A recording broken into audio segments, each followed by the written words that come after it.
Students, welcome to my channel PM Biology. This is Dr. Pallavi Kohirkar, and in this video lecture we are going to talk about the meiosis II. But before watching this video, if you haven't watched the previous videos, please watch the previous parts of cell cycle part 1 to part 4, so that it will be easy for you to understand the whole concept of cell cycle as well as the mitosis process. And also we have talked about the meiosis 1. Okay, so the link of those videos is given in the description, or you can also click on the I button which will appear on the top of the screen and click on it and watch my all videos. Okay students, now let's see the part 2 or the meiosis 2. Now the here up to now what we have seen, the mitosis process we have studied, then meiosis process, that is meiosis 1, the steps which are included in the meiosis 1 that we have seen, which is a long process. Meiosis 1 is a very long process and it is a kind of heterotypic division in which haploid cells unite and get fertilized, and then it starts dividing my meiosis division, and their two daughter cells are formed at the end of the meiosis 1, and finally after the meiosis 2 process the 4 daughter cells are formed, and these 4 daughter cells are haploid, and if these are present in the ovary, then these are ovum and or eggs, and if this process occurs in the testes, then these are haploid sperms which are formed at the end of the meiosis 2. Okay, so let's get started with the meiosis 2 process. Which steps are included, we will discuss all of them with the diagrams. Now see this meiosis 2, the second meiotic division, which is essentially a mitosis taking place in both the haploid daughter cells. So what is the meiosis 2? It is just like a mitotic division. Okay, simply a mitosis division which is very similar to the meiosis 2. During this period, DNA does not duplicate but centromere divides. But in case of mitosis, the DNA duplication occurs, but what happens in the mitosis 2 is the centromere divides actually, but no duplication occurs in the DNA. Okay, so do remember this point very well. Now the second meiotic division has again the same types, same phases, that is karyokinesis 2 and cytokinesis 2, from which karyokinesis 2 is again divided into prophase 2, metaphase 2, anaphase 2 and telophase 2.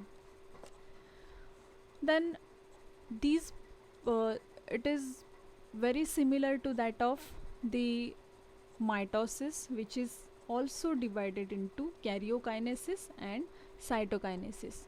So exactly what happens in the karyokinesis, the cell, the DNA divides or chromosomal division takes place, and the cytoplasmic division takes place in the cytokinesis. Okay, this is the basic difference in the karyokinesis and cytokinesis. Now let's move to the actual steps of the meiotic second division.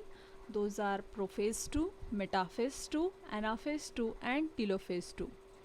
So the first one is prophase 2. So which changes occurs in the prophase 2 that we will discuss here. So the first point is the chromosomes appear distinct and 2 chromatids are also found. So this chromosomes actually appears very distinct, very clearly seen, and there are 2 chromatids which can be easily seen in this step. The second is each centriole divides into 2, resulting in the formation of 2 centrioles. So centrioles divides in this step, and there are there is a formation of two centriole. So here is the diagram which shows the centrioles which are dividing here, and then nuclear membrane is also reformed. Now what happens next? Each centriole moves to the opposite pole. So they start to divide here, and they are slightly or slowly they are moving towards the opposite poles. Then if they move to the opposite poles in the next step, then only the spindle formation takes place. The spindle fibers are formed in between the centrioles. The space between the two centrioles is occupied by the spindle formation, and also the nuclear membrane and nucleolus gets disappeared in the prophase 2. Okay, so this is the first step, that is prophase 2. In the next stage, that is metaphase 2, there is a alignment of all these chromosomes in the center of the cell or at the equatorial plane. So chromosomes get arranged on the equator.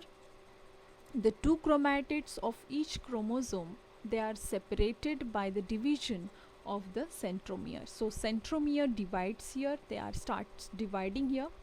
The spindle fibers are attached to the centromere, that we know the spindle fibers are attached to the centromere, and they are pulling towards the each poles. Okay, so because of the pulling movement, the breaking or the division of the centromere is possible. So the two chromatids of each chromosomes, they are separated by the division of centromere. Spindle fibers are attached to the centromere. The next stage is anaphase 2. Now as they are pulling towards, as the spindle fibers, they are pulling the each chromatids towards each pole, then complete division is now taking place. The centromeres divide and the two chromatids of each chromosome separates, and they move to the opposite poles. Okay, and then each chromosome, now they are containing one chromatid, and they are now becoming daughter chromosome in the next step.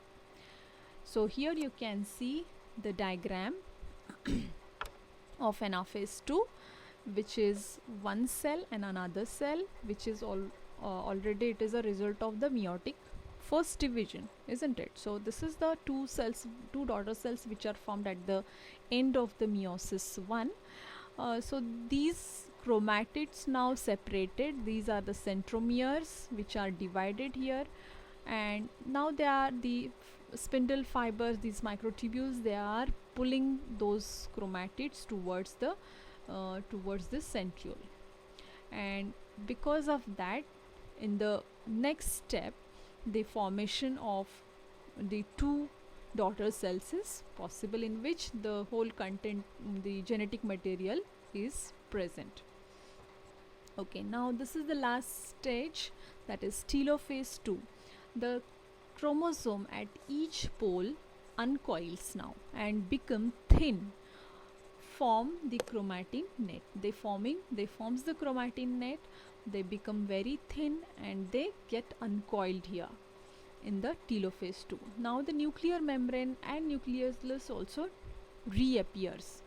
Now this is the beginning of the next division, that is again everything is now become they reappear, like nuclear membrane is reappearing, nucleolus is reappearing. Now the chromosomes, they are becoming thin here, and they get uncoiled, they form a thin network like structure, chromatin net is forming. So all these changes occurs at the end of the division of meiosis 2. And finally, when they form the two cells here, now see the telophase, each daughter nucleus contain the haploid number of chromosomes. So each daughter nucleus is containing the haploid number of chromosome, n number of chromosomes are present in each of the cell now. So all these cells, 1, 2, 3 and 4, all these cells are having n number of chromosome. N number means the haploid number of chromosomes is present in each of the daughter cells. And here this is the beginning of the telophase 2, and then finally the cytokinesis occurs, due to which there is a complete separation, complete division of the cytoplasm occurs, and because of that division the completely means you can see a separate cells or completely new daughter 4 daughter cells are formed at the end of the cytokinesis 2. Okay, as I told you, there is a division of the cytoplasm in the cytokinesis, and therefore the telophase 2 is followed by the cytokinesis 2, and which results into the formation of 4 haploid daughter cells. So these are the 4 haploid daughter cells with n number of chromosomes. So these haploid cells are formed. Again I'll repeat, if they are this process, meiotic process is occurring in the ovary, then these are nothing but the cells of the ovary, that is ovum. And if the process is occurring in the testes, then obviously it is the haploid cells of the haploid number of chromosomes present in the cells of the sperms. Okay, so this is the end of the meiotic 2 division. So far what we have discussed, the meiosis 1 and meiosis 2, and now we will move to the significance. Now don't forget to watch this point also, because this is very important. What is the importance or significance of meiosis is, in sexually reproducing organisms, the constant number of chromosomes through generations is maintained in the meiosis, or due to the meiosis process the chromosomal number is kept constant, or it is maintained by producing haploid gametes, and it is only means of restoring the chromosomal number, which is a characteristic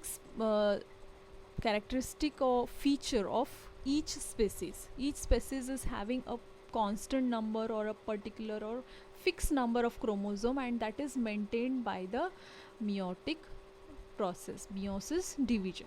Okay, second significance is, during Pachytene, which events occurs during Pachytene? There is a crossing over, which is a very important process for the mixing of the genetic material. Crossing over is nothing but the mixing of the genetic material, and that results into the recombination or new combination of a genetic material, which is seen in the infants or the next generation, because the male and female parents, when their characteristics get mixed here in the further generation, thus providing new combination of genetic material.